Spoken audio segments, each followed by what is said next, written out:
everybody, and welcome to another edition of Spartan Center here on LCAT. I'm Colin Casey, as always, joined by Patrick Varhue and Matt Rodolakis.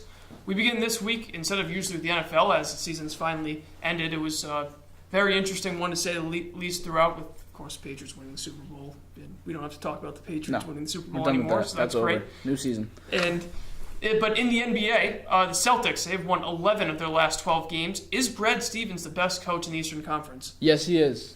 For sure. Nobody's better. Tyronn Lue's not a bad coach, but, I mean, it's hard to not be successful when you're coaching LeBron. So, yeah, Brad Stevens is the best coach in the East, without a doubt. I 100% agree. No, go ahead, sorry. Got to the finals at Butler, and he will eventually get to the finals with the Celtics. I hope so. And how about in the NBA? Where would he rank? He's top 3 for me, but it's tough to place him ahead of Rick Carlisle in Dallas and Greg Popovich in San Antonio, but he is certainly at least in their league, so to speak. Oh, I'm giving it to Brad. He's got the young blood. He'll be around here for a while. He's the up-and-comer. He's number one, and he'll be number one for a while, especially when they retire. All right. The Raptors, they traded for Serge Ibaka this week, one of the biggest deals so far in the season. The trade deadline coming up soon. They gave up Terrence Ross in a first-round pick. It seems like a good trade for both teams. How much does this improve their team? I think this is really helpful for them. Serge Ibaka is a good player. He can space the floor, hit jump shots out of the three-point line. Great defender inside, blocks a lot of shots, gets rebounds. He's a solid player. Not quite an all-star, but he's probably like a rung or two below that. So I think this is really helpful for them, and they gave up a lot to get him. So good deal for the Magic too. But I think this definitely improves their standing in the East.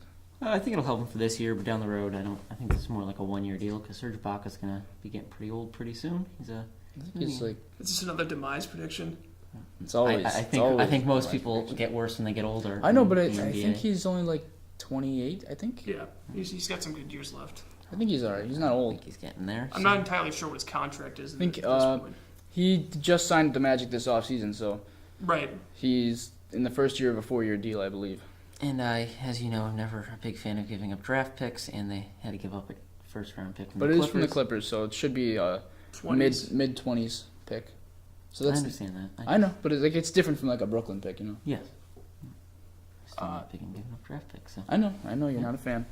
Sticking with the Eastern Conference, Kevin Love out 6 weeks for the Cleveland Cavaliers. Does this open the door for teams like Boston and like Toronto?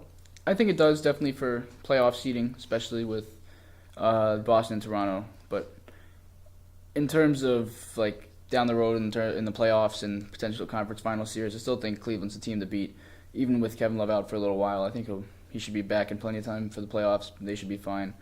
But it does open up the possibility more than before that they could slip to number 2 or maybe even number 3 seed, depending on how things go. I think it obviously makes it a better possibility for the Cavs to fall, but I don't think they really will. I still don't think the Celtics are better than the Cavs without Kevin Love. I still think LeBron and Kyrie can be the 2 stars to lead the team, particularly LeBron. Yeah, I agree. I think Kyrie is enough of a player for LeBron to work with. Even without Love, they've been fine. I mean, Love didn't even show up in the finals last year, and they still went on to come back from a 3-1 deficit. Andre Drummond for the Detroit Pistons, the center, is on the market, according to Pistons general management. What team or teams do you think would be a great fit for Andre Drummond? I don't care about any other teams. I'm just putting the Celtics for this one because who cares about the other teams? This is Boston, baby. So definitely the Celtics. I think he is exactly what they need in terms of a big man who rebounds and blocks shots. Obviously, you have the problem with his free throws because he's terrible at them, and he doesn't offer a ton offensively. He's more of a guy who puts back offensive rebounds, finishes layups and dunks, but won't give you much else other than that. But I think in terms of what he brings in the defensive end and as a rebounder, I think he's a very good fit for Boston, but not on the offensive end. So they'd probably be better. Let me just finish this thought. Sure. They'd probably be better off getting a guy like Andrew Bogut who won't command touches and on the offensive end, but it will still do a similar job defensively and rebounding. In theory, what type of package do you think it would take for the Celtics to get Andre Drummond? Celtics get a guy like Drummond, probably take a Brooklyn pick and Rozier, maybe a little bit more, maybe James Young too. It would be a lot because he's still like 23, 24 years old. Mm-hmm. He's a very good player. So, yeah, it would take a lot, but I wouldn't go after him if I'm Boston just because I think he's like a sort of guy you give him the ball, he's sort of like a black hole. He sort of slows down the offense. He's not a guy like an Al Horford who's a great passer as a big man. So I really don't think he fits into what they try to do. So I think they'd be better served looking for their shot blocking and rebounding and more of a role player, so like an Andrew Bogut. Okay. Pat, your thoughts? I actually think that he'd be best fit to stay with the Pistons. I don't really see why they should trade him. I don't think they're going to get the kind of return that would be worthwhile for them, and I think keeping him with the Pistons would be in Detroit's best interest, and maybe in his best interest, given the fact that he'll be getting the ball and he'll still be the star of the team. I agree. I think the Pistons should not trade him, but if they were to, I think the Celtics is a good possibility. Charlotte Hornets have surprised a lot of people this year. They could use a guy like Andre Drummond to improve their defense. And, of course, you got the Washington Wizards. I mean, you got a great backcourt with Beal and Wall. You can go ahead and add Andre Drummond to that instead of Marcin Gortat. Gortat's a solid player, but Drummond would make that team even better. I think Drummond and Al Jefferson would be a really interesting pairing because yeah. Jefferson plays no defense, yeah. but he's a very good scorer as a big man. So that could be. And then the opposite is basically exactly. Drummond. That could be a great duo. You never know. Yeah, that would be interesting. We move on to the MLB. Spring training has just begun a couple days ago, I believe, and the Boston Red Sox have arrived in Fort Myers, Florida. What is the biggest storyline for the Red Sox? I originally wrote Sandoval, but I just looked at both of your papers, and you both had them down too. So I'm going to go with something different. I'm going to go with the catching situation in Boston. Of course, you have three guys vying for the spot. You got Sandy Leon, I guess you could call him the incumbent from last season. Had that great stretch where he was hitting like 1 million. And you have Christian Vasquez, who's coming off Tommy John. He came back a little bit last year. Everybody knows he struggles to hit, but in terms of defensive catchers, it doesn't get much better than that. He's about as good as you can get. And then there's Swihart, who is one of the elite prospects in the game as little as a year or two ago. Definitely, well, I would say the highest ceiling offensively out of anyone in the group. Potential to be a good defender. Probably the highest ceiling, period, out of all three of the guys, realistically. But a little bit of a project at this point, and nobody's really sure what his set position is yet. And I think they definitely have to iron out who will be their opening day catcher. I think it'll end up being Sandy just based off what he did last season, but I doubt his ability to stick there. And Pat, you said the biggest storyline was Sandoval. Yeah, I mean, is he going to suck or is he going to be good? It's a big storyline. Is he going to play like he did with the Giants, or is he going to be just the fat guy who sits on the end of the bench and hopefully gets traded, released, DFA'd, sent to the minors, and regardless, I think we should give. Oh my God! I think we should give him credit that he has lost a lot of weight. He is in playing shape for the first time in his career, really. Mm-hmm. So at the very least, he deserves credit for that. But it still remains to be seen whether he can play effectively. Yeah, at this moment in time, I would vote any way to get rid of him. I'm not a fan of Pablo Sandoval's. I'm not either. With the Boston Red Sox, and I don't feel like taking the risk. I would rather just see you later, Pablo. Goodbye. Go to like England, make a nice life for yourself. Eat a lot of crumpets and. All right, that's an interesting take. Hot take. I think the big thing for the Red Sox fans with Sandoval is they're hoping this season will draw parallels to Hanley Ramirez in the 2016 Even season. Rick Porcello too. Yep, just any of those guys that struggled in 2015 and have improved in 2016. And I think that Sandoval definitely has potential to improve. He's in playing shape, like you said, and he seems like a different guy off the field, but it all depends on if that's going to translate onto the field. We're going to start doing division predictions as we approach opening day. We'll start with the AL East. We'll also do the NL East as well. We'll start with the AL East. Pat, go right down your list. I got the Sox. I got the Jays. I got the Yankees. I got the Orioles. And I lastly have the disgusting Tampa Bay Rays. They're disgusting. Why do you have the Red Sox at number one? Well, I just look at the rotation. Yeah. I look at the fact that their only loss offensively was huge, being David Ortiz. Huge. But the addition of Mitch Moreland should be a quarter of what David Ortiz did for them. And that they had like the best offense in the American League last year, so I don't think too much is going to happen, especially with the addition of Chris Sale. That's like, boom, first place. And I guess also, do you think the Blue Jays have a shot at least contending for the division title? Not really, no. I mean, they lost Edwin. That's just adios. Big loss. Matt, we'll go with your list now. I went with the Red Sox, the Blue Jays, the Orioles, the Yankees, and the Rays. And I guess you have the Red Sox for most of the same reasons. Yeah, the Red Sox are just the most talented team in the division, certainly, and maybe in all of baseball. I mean, you have a rotation with 5 guys who were all-stars last season. If they choose to set up the rotation like that, which is incredible, I don't think there's another rotation that probably is more than 3, if that. I mean, I don't know the numbers, but 5 in one rotation is unbelievable. And I put the Orioles. I just want to make a note that I put the Orioles at 3, assuming they bring back Trumbo and Wieters. Did they bring back Trumbo? I can't remember. I think they did. I But I believe they think did too. Wieters still in limbo. Wieters is still a free agent, so assuming they bring back Wieters too, because he's not as good as he used to be, but he still has the ability to bounce back. Still not that old. I think he's late 20s. And that would add. And he's to an that, excellent defensive and that would player. add to that team with all the Yeah. home runs that team hits, especially since they brought back Trumbo. I have the same list as you: Red Sox, Blue Jays, Orioles, Yankees, Rays. I guess another question to ask is: do you think the AL East at this point on paper is best division in baseball? It's certainly up there. I mean, the NL Central tends to be a really good division with the Cardinals and typically the Pirates and sometimes the Reds, depending on the year. But NL West could be pretty good. Giants, Dodgers. But I think I'd say the AL East is certainly the deepest division in baseball, like it was last year. Mm-hmm. A lot of good teams for sure. Pat? I'd go with the NL Central over the AL East. I think I the AL forgot East about the Cubs too. Yeah, I think the NL Central's the I just don't know what deepest you and- have behind the Cubs and the Cardinals. Yeah, that's true. Pirates Pirates probably are aren't gonna gonna be step back. Pirates aren't going to be that good. Brewers won't be good at all, and Reds probably won't be very good either. Yeah. So you're looking, but in the AL East, you're looking at 4 good teams, and the Rays, who are bad, but they're not they're not the worst team in baseball. Yeah. I think it's the deepest division in baseball for sure. There may be other divisions with a little bit more talent at the top, but I don't think you can find a top 4 as good as the one in this division. At least last season. We now head to the NL East, another division that's got some solid, a couple of title contenders in it. We'll start with you, Matt. I have the Nationals, Mets, Marlins, Braves, and Phillies. And the Braves and Phillies at the bottom, and they could be 2 of the worst teams in baseball. But the Braves are on the rise. They got Dansby Swanson coming up for his first full season. A lot of young talent in that organization. A lot of young talent in the minors. They could be very good. And a lot of old guys in their starting A lot rotation. of old guys. They could be very good in the coming years. So we'll see how that develops. And the Phillies, similar situation. Not as much young talent sort of established, but they do have a good farm system. They got the number 1 pick last year, Mickey Moniak. And Clay Buchholz. And they have Cladro, so that's a big tipping point for them. And just the Nationals are an extremely talented team, great rotation. Little questions about Bryce Harper for sure, so that'll be a big question mark for them and a big determinant of how far they go this year. But they have a chance to win the title this year.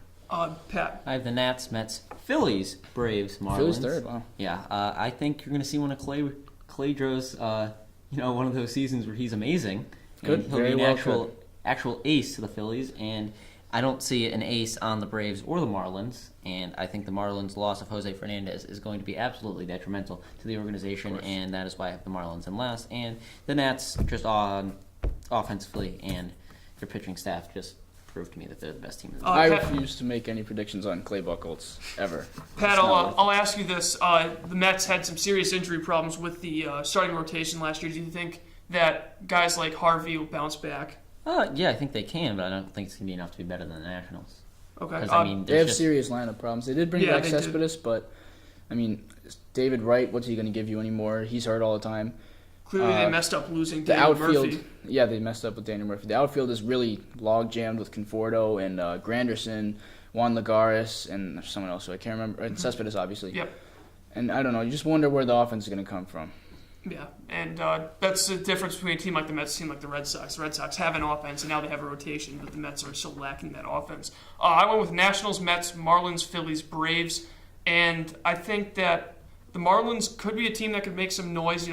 They had the big loss, of course, with the death of Jose Fernandez, but they could be using that as a motivating factor to maybe turn this season into one to remember in honor of Jose. Lastly, for the MLB, how about the top 5 starting pitchers in the league? Pat, we'll start with you. So I'm starting number 1 with my man Clayton Kershaw, followed by my real man Chris Sale, followed by Noah Syndergaard, followed by Madison Bumgarner, and lastly Max Scherzer of the Nationals. Matt. I have Kershaw number 1, just a no-brainer. Yeah. Scherzer number 2, Sale number 3, Syndergaard number 4, and Bumgarner number 5. I went with Kershaw at 1, Scherzer 2, Sale 3, Jake Arrieta at 4, and Madison Bumgarner at 5. Yeah, I I just should have thrown Arrieta. Yeah, he had some struggles. Wasn't great last year compared to what he did the season before. Still a very good pitcher, but I just thought that these guys a little bit better. A little bit better. He just missed putting him on my list. It's a pretty big log jam from like 3 to like It 7 or 8. It's really interchangeable. Yeah. From in that area. But I think that it's obvious that Kershaw is number 1, no doubt. I think Scherzer and Sale are really close. Very close, definitely. And then Arrieta, Bumgarner, Syndergaard, all these guys. It's amazing how great the National League is for pitching. It really is, yeah. And of course, you got some of these guys in this list that can actually hit too, which is something you don't see. We haven't seen recently, but it's like a growing trend now. Yeah. A lot of good two-way players. I guess out of the 5 that you have on your list, obviously you got the AL and the NL, but which one of them is most likely to win a Cy Young award? Clayton Kershaw, Yeah. of course. He's the best pitcher in baseball, no doubt, hands down. Yeah, Clayton Kershaw. I'm trying to wait. As long as he doesn't get hurt. Wait, who won NL get Cy hurt Young last year. last year? Last year, I can't even remember. Was it Arrieta? Last year's Cy Young was not Arrieta. The year before was. It was Jose Fernandez was in competition with someone. Yep. He didn't He didn't get get it. it because he No, right. Croaked. Should we just? All right, let's just cut this out. All right. We'll find out. Let's see.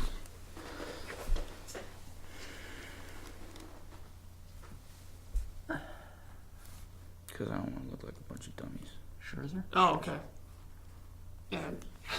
Oh, give me a second. All right, I'll just start again with Ashley? asking who's No, most likely to. Brown. I had no idea if it was anyone. I just didn't. I'm going to start with who's most likely to win. So I need to say All Kershaw right, again. they Colin. Okay. Okay, here we go. And of course, all 5 of these guys definitely perennial Cy Young Award candidates. Who out of all 5 of them do you think is most likely to win it? Kershaw, best pitcher in baseball, hands down. He almost won it last year, even though he missed a considerable amount of time due to injury. Hands down. Hands. Easy. The hands are down. Easy money. It's Easy obviously Clayton Kershaw. As long as he doesn't get hurt. Because if he gets hurt, boom, you're looking at Chris Sale, Noah Syndergaard, David, maybe freaking Price. He'll bounce the heck over. Talking NL. Syndergaard, Bumgarner. Yeah, we were it just talking in applies general. anyway, yeah. But yeah, I hope Price has a better season than last year. He wasn't terrible last year. He was really good second half. He picked it up big time, but man, the beginning of the season, he was dreadful. So hopefully he just does that the whole season. One last question on starting pitchers. Who would be your dark horse candidate to win a Cy Young Award this year, either AL or NL? Dark horse candidate. That's a good question, Colin. I like that. I'm sorry that I improvised. It's okay. Hey. I'm going to give you an interesting one. For the AL, I'm going to say Chris Archer. Down season last year. Got a little bit unlucky if you look at the dark horse. I know. I'm just like, I wasn't like disagreeing. I was just like, He's a very talented pitcher. Had a great year a couple of seasons ago. Wasn't awesome last year. But still a guy with a ton of talent. Very young. Very good stuff. Control. If he can keep his emotions in check, which I think is a problem for him at times, and if he can avoid pitching against the Red Sox as much as possible, then I think he's got a. I don't know if I'd say realistic shot, but he's got a shot. I'm gonna go with Jose Quintana. I think he's now the new ace. Jose.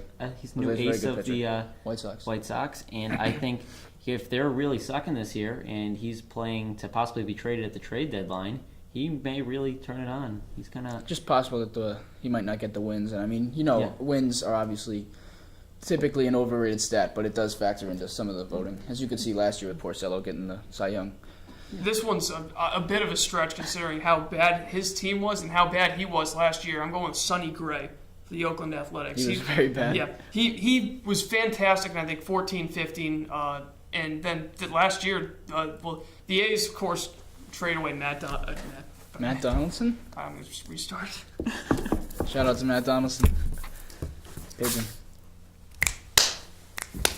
I'm going with a team that had a very bad year last year, a rebuilding team, and a pitcher that also had a rough year last year. That was Sonny Gray. Sonny had a great 14 and 15 campaign. 16 was very bad, as was for the Athletics. Josh Donaldson trade didn't help their causes at all.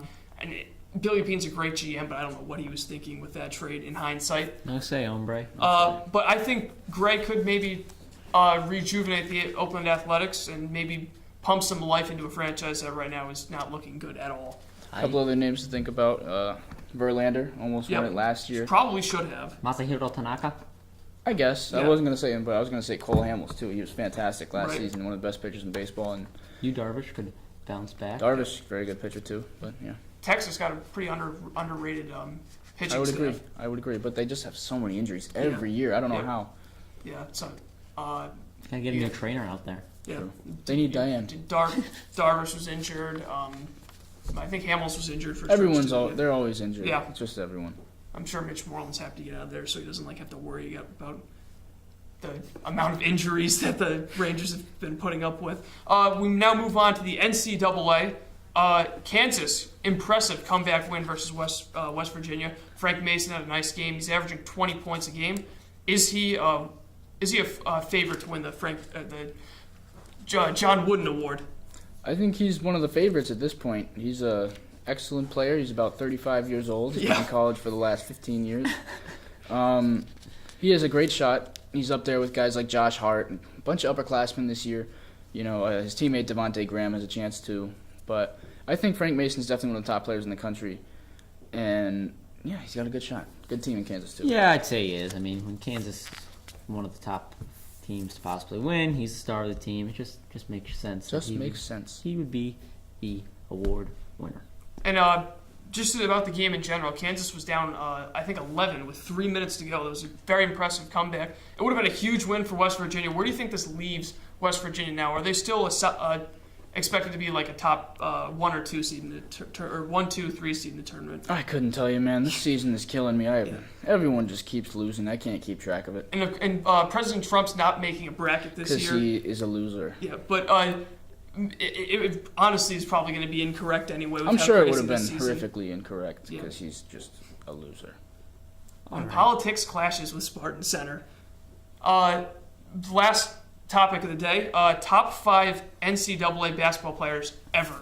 Very tough list to make up, and we'll start with Pat on this one. I'm going to start with my boy Lou Alcindor, otherwise known as Kareem Abdul-Jabbar. He just found out moments ago that they were the same people. Yes, I Same did. person, yeah. I mean, I don't know why he changed his name. Lou Alcindor is a dope name. Yeah, but I think Kareem Abdul-Jabbar has some sort of meaning. I'm not sure what it means, but it's something religious. Well, I'm going to ask him if I can take his name as Lou Alcindor. Okay, I like I'm that sure name. there's an opening for the position. You should apply. Number 2. You should apply. At number 2, I have Pete Maravich. At 3, I have Bill Walton. At 4, I have Walter Berry. And rounding out my top 5, I got my guy, Len Bias. Your guy. My guy. You're a big Len Bias fan? Huge. Where'd he go? Yeah. Virginia. Maryland. Walter Berry went to Virginia. Who did he get drafted by? Len Bias? Yep. Yeah. So he went to Maryland. Oh, you should know this one. The Celtics. Yes! How many seasons did he play? How many seasons? Yeah. 0. Yes! So proud of you. All right. Great job, Pat. Developing his basketball knowledge one episode One episode at a time. We're getting in there. Matt, your top 5. Number 1, Pistol Pete Maravich, LSU. Didn't win. I don't know if he won a lot at college. I can't really remember. LSU's been known to have great players, but horrible teams. But, I mean, the guy averaged 44 points a game over 3 seasons. That's incredible. That will never be done again. 44.2. 44.2. I'm letting you know. It's on my paper. I thought I just... Number informed 2, you. Lou Alcindor. Actually, sorry, that's your name now. Kareem Abdul-Jabbar. 2-time player of the year in his 3 years of college. 26.4 points, 15.5 rebounds. They literally had to change the rules of basketball to accommodate this guy. He was that good. And he won at UCLA. He won a ton. Another guy, great center for UCLA, around the same time, won a lot for them. Bill Walton, another 2-time player of the year in his 3 years. Averaged 20.3 points, 15.7 rebounds, and he was incredible. Number 4, Ralph Sampson, 7'4". He was a 7'4" center for Virginia back in the day. Played with the Rockets. Very successful in the NBA till injuries shortened his career. But he sometimes played the shooting guard position because he was just that skilled. Incredible player.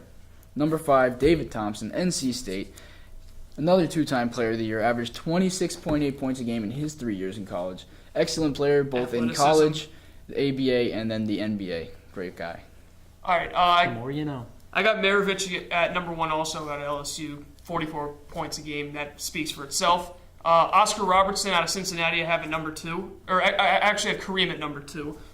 Number 3 I have Walton. 4 I have Elvin Hayes. The Big E? Yeah. I'm drawing a blank on where he went to college, but he had a very successful career in college and in the NBA, of course. And at number 5, I have Oscar Robertson out of Cincinnati. Went on to play basketball in Cincinnati at the professional level, and of course, averaged a triple-double in the season, and he's just one of the greatest point guards to ever live.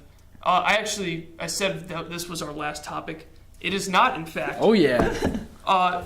We move on to NASCAR. Yep. Yes, we The do. Daytona 500 taking place in about 10 days from now. Colin's counting down. Pat, your pick to win the Daytona I 500. got my boy, my man, my hombre, Martin Truex Jr. He is the son of Martin Truex. Nobody knows Senior. who he is. Martin Truex Senior. No one knows who he is. Nobody. Everyone just knows who Martin Truex Jr. is. Everyone knows who he is. The 4-time race winner. He's won 4 No, I think races, it's more people. than that now. No, I think it's he won at Dover. It was his first ever win. Yep. Then he won at Sonoma. Yep. And then But he's won a couple. He won a few this year. okay, you're right. He's at 6. I didn't count the 6-time race winner. 6-time race winner. Incredible. Last year's Led the most miles in a runner-up, single race. Runner up.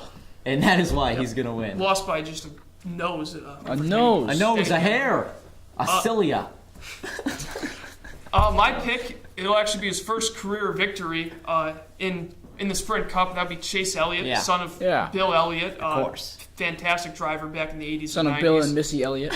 He also won the pole last year. Didn't have a lot of success. He crashed Missy early. Elliott. But yeah, I think Elliott's going to win his first race this year, and I think he's going to be a serious contender for the championship. Speaking of that, who is your championship pick? Finally, it is Martin Truex Jr.'s time to shine. 6-time race winner. 7 after Daytona.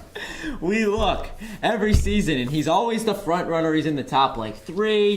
He's always there. He's gonna be the guy, and then his engine just explodes. Explodes. This year, they're gonna finally master their engine problems. He's gonna get out there. I think he is the best driver in NASCAR. Not looking at car things. I think when it comes to the actual driving, Martin Truex Jr. is numero uno. I know Carl Edwards retired, but did Jimmy Johnson too? No, but he's for Hendrick. They know how to take care of their cars. So Their won cars 7 don't champions- explode. No, they don't. He's won 7 championships, Okay. though. What has he done for me recently? Exactly. 6-time race winner, Colin. Think about that. My pick for the championship is Joey Logano. The local kid. Yep, from Middletown, Connecticut. He's had some success. Well, he's obviously had some success. He Drives won- the Home Depot car. Not anymore. I don't know anything about NASCAR. It feels weird talking about something that Matt doesn't know about. Not on a this show. single It thing. feels So really Nothing. strange. I know This is nothing. this is really the reason why we threw this in at the It end. really is. They just wanted to spite me, but whatever. I you know what? I give you a lot of crap, so I'm ready to accept. You know a little bit. nothing. I know nothing about NASCAR. Bottom line is I'm going Not a with single thing. going with Logano, who's I only had know about success Martin over the past Truex couple Jr. of seasons. Him and Keselowski have done well with Penske. I think this is going to be Logano's year. No, it's Truex's year. You don't know what you're talking Truex about. Colin. Jr. baby, This get on the bandwagon now. This was the only argument we actually had the entire I know. show. We made it through. We didn't argue at all. We need like a little whiteboard that says like Yeah. days without an argument. 1. So it was a very a complete contrast to the last show. That was Yeah, probably which us hopefully at our gets worst. posted. I'm not sure if it's It's not been posted as of 40 minutes ago. So wow. Hopefully it does. You guys really should see that it On- was on the something lookout. else. It was something else. It was. I would recommend to play that on ESPN. It's You have to. LCAT's You better. have to. Just Of hire course. us at this point. Pretty much. Just give us a show. So, wow. After another eventful show here I'll on watch more Spartan LCAT Center, anyways. thank you for joining us as always. Colin Casey alongside Matt Rolakis and Patrick And Barker. no. Lou Alcindor, actually. Lou Alcindor. Thanks for joining us. We'll see you next week. Actually, 2 weeks from now on Spartan Center. Enjoy your break, Spartans.